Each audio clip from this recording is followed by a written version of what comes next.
Bismillahirrahmanirrahim. Assalamualaikum warahmatullahi wabarakatuh. Mohon berkenan, perkenalkan saya Arif Rahmawan, salah satu calon guru penggerak angkatan ke-7. Perkenalkan saya untuk menyampaikan hasil pemikiran reflektif saya dalam koneksi antar materi pada modul 2, yaitu praktik pembelajaran berpihak pada murid. Mohon izin perkenankan saya untuk menyampaikan pemikiran reflektif ini dengan menggunakan bentuk podcast begitu dengan suara. Semoga berkenan dan selamat menyimak. Ibu bapak yang hebat dan luar biasa, setelah saya mengikuti pembelajaran modul 2 dengan topik praktik pembelajaran berpihak pada murid, saya dapat memahami ada 3 modul yang sudah saya selesaikan. Modul 2 ini ada 3 subbagian di sana. Modul 2.1 bertopik pembelajaran berdiferensiasi.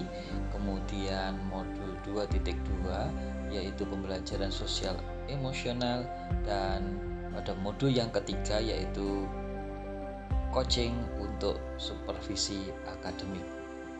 Dalam proses pembelajaran, alhamdulillah saya sudah menyelesaikan dengan baik dari keseluruhan topik dalam modul 2 tersebut. Saya merasa memiliki banyak pengalaman yang baru, ilmu yang baru terkait dengan topik yang sudah saya sebutkan tadi. Saya merasa sangat bahagia saat mengikuti proses pembelajaran, baik itu di dalam LMS, ruang kolaborasi, kemudian dalam lokakarya, pendampingan individu, maupun juga dalam proses bersama instruktur. Ada banyak materi yang sudah saya coba pelajari, ada hal yang baru, bahkan yang menggelitik di hati saya. Selama saya melakukan proses pembelajaran tersebut, saya merasa sangat senang. Ya tentu saja karena saya mendapat teman yang baru juga saat lokakarya begitu. Ada motivasi tersendiri baik dari instruktur Pak Bambang maupun pengajar praktik saya Pak Sriwiono. Yang sudah saya lakukan tentu saja berupaya mencapai indikator-indikator pencapaian kompetensi yang sudah diharapkan dalam modul tersebut atau di dalam LMS. Saya sudah berupaya untuk bisa terlibat aktif selama proses pembelajaran. Hal ini dapat dibuktikan dengan saya aktif ikut dalam diskusi yang ada di dalam LMS maupun dalam ruang kolaborasi saat praktik pembelajaran. Kemudian saat pendampingan secara individu, saya pun aktif berdiskusi dengan PP pengajar praktik saya yaitu Pak Sriwiono. Yang perlu saya perbaiki, tentu saja tidak seluruhnya bisa saya serap dengan baik materi itu, karena ada kalanya ada selalu hambatan-hambatan saat proses pembelajaran itu berlangsung. Ya macam-macam, mungkin pada saat itu saya kurang berkonsentrasi, ada hambatan dari sifatnya eksternal, ada tugas-tugas lain yang harus saya selesaikan. Maka yang perlu saya perbaiki lebih baik yaitu pada poin tersebut. Pada saat pembelajaran berikutnya saya berupaya bisa lebih fokus lagi, kemudian lebih serius lagi dalam mengerjakan tugas-tugas. Ya, saya mengakui bahwa ada satu tugas yang saya kumpulkan terlambat. Ini baru kali ini saya juga mendapatkan masukan dari Pak Bambang begitu. Ada satu tugas yang belum saya selesaikan yaitu demonstrasi.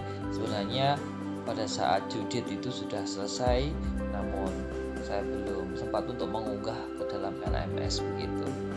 Nah, kedisiplinan inilah yang mungkin perlu saya tingkatkan kembali sehingga pada saat mengerjakan tugas-tugas itu bisa saya selesaikan dengan baik. Nah, lalu bagaimana dengan keterkaitan kompetensi dan kematangan diri pribadi saya setelah saya belajar ini gitu ya. Jadi dari 3 topik tersebut saya menemukan bahwa pembelajaran berdiferensi itu sesungguhnya satu pembelajaran yang sangat menarik, mudah dilakukan. Karena pada saat saya sebelum mengikuti pembelajaran, dalam cara berpikir saya menilai bahwa pembelajaran berdiferensi itu mustahil untuk dilakukan, sulit untuk dilakukan, karena pada saat itu sebelum saya mengikuti pembelajaran ini, setiap individu karakter anak murid itu harus diperhatikan. Jadi harus menyiapkan konten yang banyak, sistem penilaian yang ribet begitu waktu saya belum belajar pada konsep ini. Nah, pada saat saya sudah melakukan proses pembelajaran tersebut, saya jadi tahu, oh ternyata pembelajaran berdiferensi itu sesungguhnya sangat asik gitu kalau mau diterapkan begitu, dan tidak ribet karena prosesnya bisa kita lalui dengan baik. Nah, gitu. Karena pada prinsipnya pembelajaran berdiferensiasi itu bukan kita bisa melayani seluruh anak itu masing-masing dengan karakter yang berbeda-beda masing-masing satu, tidak demikian. Nah, pembelajaran berdiferensiasi itu sesungguhnya lebih berorientasi pada kebutuhan anak. Kita bisa mengelompokkan setiap anak itu dengan melakukan tes diagnostik sebelumnya, kemudian kita tempatkan, kita sesuaikan, kontennya pun juga bisa kita buat agak beragam yang sesuai dengan kebutuhannya. Saya bisa memahami bahwa pembelajaran berdiferensiasi itu ada 3: berdiferensiasi secara konten, prosesnya maupun produknya. Nah, terkait dengan modul yang kedua, pembelajaran sosial emosional, wah ini juga yang paling luar biasa bagi saya. Meskipun sebenarnya bukan hal yang baru, tetapi saya bisa menemukan di sana bahwa pembelajaran sosial emosional itu harus terintegrasi dalam proses pembelajaran dan tidak bisa dilakukan dalam tempo yang instan, karena proses pembelajaran sosial emosional itu harus dilakukan secara terus menerus, kontinu atau ajak begitu. Dan manfaatnya sangat luar biasa penting bagi anak-anak, karena dengan pembelajaran sosial emosional ini mereka nanti akan dihadapkan pada sikap-sikap yang baik, bagaimana mereka memiliki keterampilan berelasi, kemudian bertanggung jawab atas keputusannya, bagaimana dia bisa memanajemen diri mereka sendiri begitu, mengambil keputusan yang bermakna, yang bertanggung jawab, kemudian menyadari kondisinya sendiri atau kesadaran diri sendiri gitu. Nah, poin-poin penting ini ada dalam proses pembelajaran sosial emosional, dan itu justru menjadi bekal bagi anak-anak kita kelak nanti mereka terjun di dalam kehidupan sosial yang nyata. Nah, kemudian pada topik yang ketiga, hal baru yang luar biasa itu saya temukan bahwa ternyata proses coaching dalam aktivitas supervisi akademik itu, seorang coach itu benar-benar harus bisa menjadi penyimak yang baik dan penggali potensi dari coaching. Nah, yang selama ini saya lakukan tidak demikian. Hati saya selalu pada saat proses coaching itu atau supervisi itu berupaya untuk mengintervensi atau membuat coach saya, teman-teman rekan sejawat saya itu mengikuti saran saya. Padahal dalam coaching yang sesungguhnya sesuai pembelajaran yang sudah saya lakukan dalam kegiatan CGP ini, saya sungguh agak kaget begitu ya. Ternyata tugas dari seorang coach itu harus lebih banyak mendengar, harus hadir dalam proses coaching itu sendiri, dan harus bisa menggali potensi yang dimiliki serta menuntun coach kita untuk bisa menemukan jawaban atas permasalahan-permasalahan yang dihadapi. Nah, ini menurut saya poin yang sangat penting ini. Nah, selama ini mindset saya tidak demikian.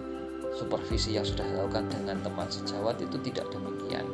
Karena itu saya merasa sangat senang mengikuti pembelajaran ini. Ada hal baru, hal yang menarik, hal unik, atau bahkan saya bisa menilai bahwa oh ternyata apa yang sudah saya lakukan selama ini, baik itu dalam proses pembelajaran maupun dalam proses supervisi akademik itu, saya tahu saya keliru dan saya bisa menyadarinya sehingga nanti saya bisa memperbaiki prosesnya.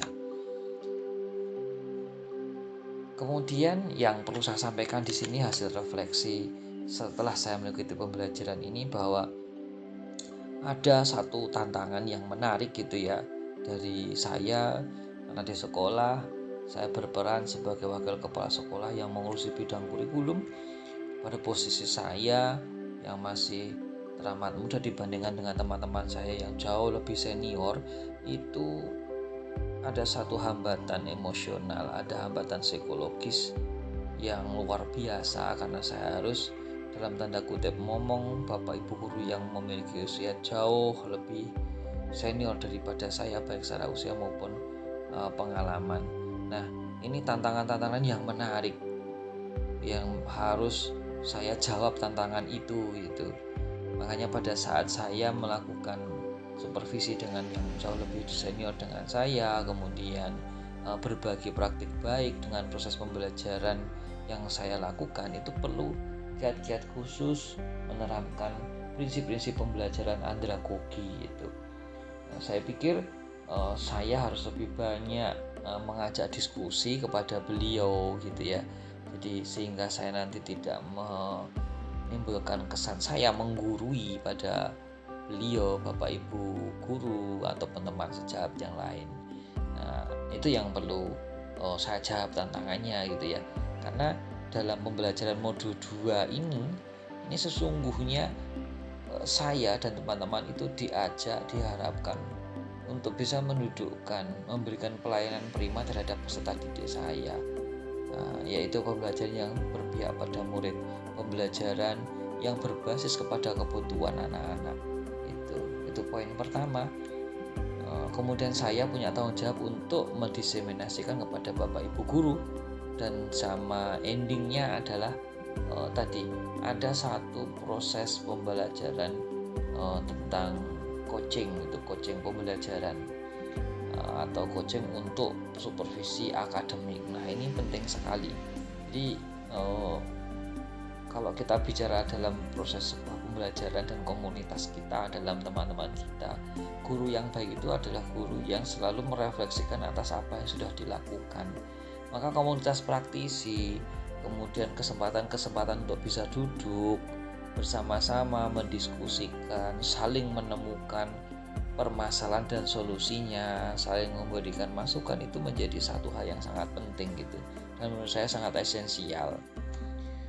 Ibu bapak yang hebat dan luar biasa, akhirnya pada bagian akhir refleksi ini saya ingin mencoba untuk menggali hubungan apa yang sudah saya peroleh dalam pembelajaran modul 2 ini dengan pembelajaran sebelumnya gitu ya. Atau juga saya akan menghubungkan pengalaman saya yang dulu yang sudah saya lakukan dan apa yang akan saya lakukan setelah saya mengikuti pembelajaran ini.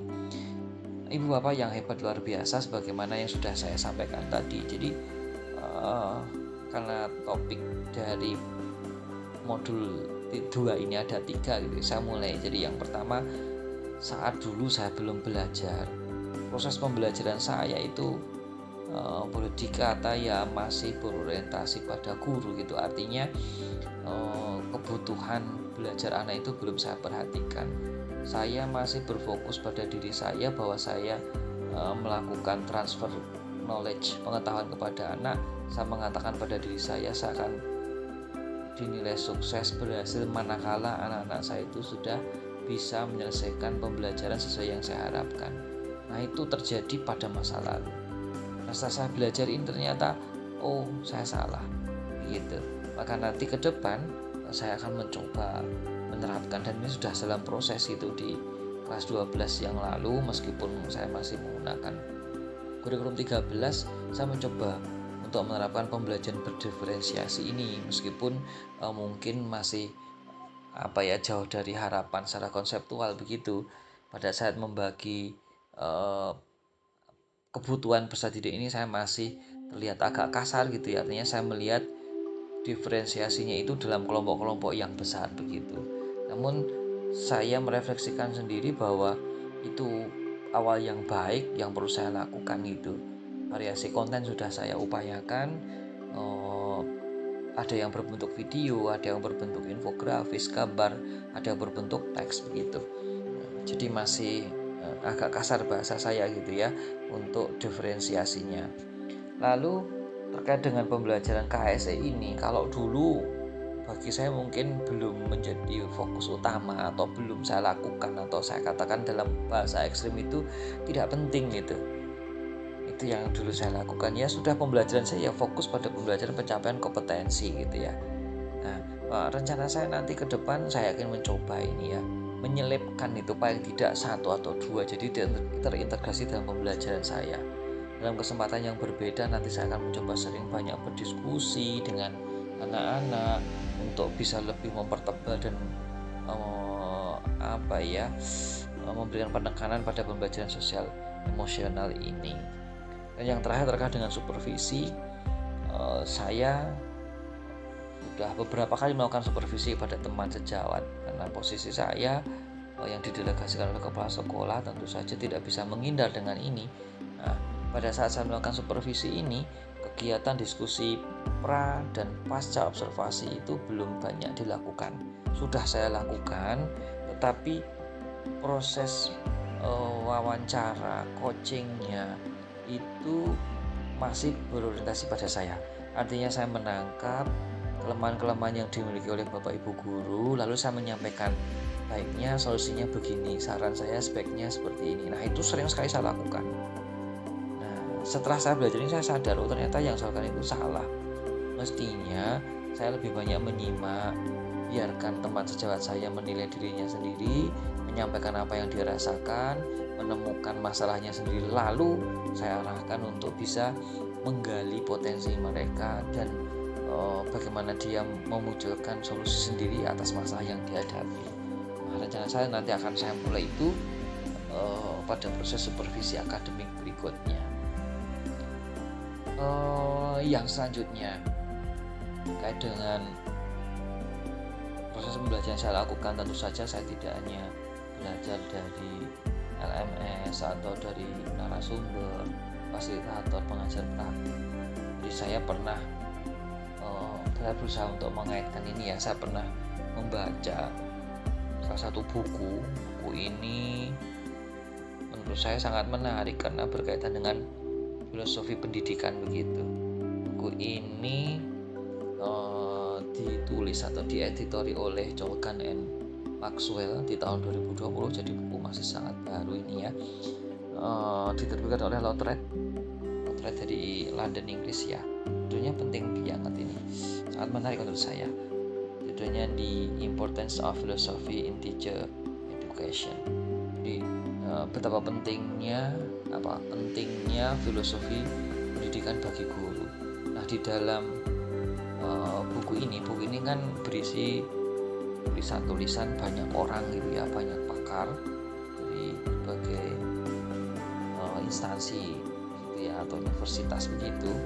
Nah, mereka menuliskan bagaimana pandangan-pandangan mereka terkait dengan filosofi pendidikan. Nah, itu kemudian dikumpulkan jadi satu dan ditelaah oleh Jordan and Maxwell tadi. Nah, ada satu judul yang menarik menurut saya, ditulis oleh Jane Orchard and Gary Stanley. Judul artikelnya Philosophy for Thinking Teachers. Jadi filosofi bagi guru yang mau berpikir menurut saya gitu ya, kurang lebih maknanya. Saya bisa menemukan bahwa ternyata di Inggris, karena ceritanya itu di Inggris gitu, di Inggris itu komunitas praktisi, kegiatan refleksi itu ternyata jauh banget sebelum tahun 1900 itu sudah dilakukan. Jadi banyak guru di Inggris sana itu membentuk komunitas-komunitas kecil gitu ya. Nah, pada saat membentuk komunitas-komunitas kecil ini, mereka saling berdiskusi atas apa yang sudah dilakukan pada proses pembelajaran, terutama untuk pre-service teacher, jadi guru pemula itu kalau di Indonesia mudahnya ya. Jadi guru pemula itu difasilitasi berkumpul dengan teman-temannya sejawat, kemudian ada guru senior di situ, mereka duduk bersama membentuk komunitas praktisi, kemudian juga membentuk ruang-ruang diskusi untuk merefleksikan atas apa yang dialami selama proses pembelajaran, bahkan termasuk hal yang sangat sederhana, sangat sepele, sangat kecil gitu, itu dipecahkan bersama di situ. Ada satu yang menarik di sana. Jadi kalau dalam diskusi kecil itu sering dibiasakan, otomatis guru itu akan mudah menyampaikan unek-unek, oh saya punya masalah begini. Teman-temannya menyimak, menyampaikan saran dan gagasannya begitu dalam diskusi itu. Nah itu ternyata sudah dilakukan sejak puluhan tahun yang lalu. Saya kemudian berpikir, di Indonesia kok baru saja gitu ya, mana saja Indonesia ini. Nah, jadi saya bisa berpikir bahwa ternyata memang sebenarnya diskusi yang sifatnya reflektif, kolaboratif itu sangat penting gitu. Di saat Indonesia baru memulai dengan program guru penggeraknya gitu ya, kemudian berupaya untuk bisa mengajak guru-guru itu senantiasa merefleksikan apa yang dilakukan, coaching yang bermakna, pembelajaran berdiferensiasi. Ternyata hal itu sudah pernah dilakukan oleh negara lain, negara asing sekian puluh tahun yang lalu gitu. Betapa satu ketertinggalan yang teramat luar biasa begitu. Nah oleh karena itu saya mengajak mari kita bersama-sama. Saya juga masih belajar, tentunya masih sangat jauh dari kesempurnaan.